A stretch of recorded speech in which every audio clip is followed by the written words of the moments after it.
Ayan yung ating mga recycled toys. Mga recycled toys natin yan guys. Ayan, kulang pa kami ng plastic. Kulang pa si Marimar ng plastic. Kaya ito lang muna ang kanyang nagawa. Kunti pa lang. Hindi pa kayang mag-supply ng marami guys. I-display na natin itong laruan. Ayan. Kulang pa ng materyales kaya hindi pa makakagawa ng marami. Yung mga nag-o-order dyan, hindi pa makakagawa ng maramihan guys.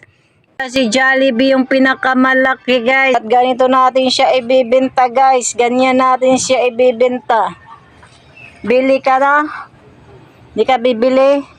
Bakit? Hindi ka nito maglalaro? Ayaw mo maglaro nito? Oh, sige.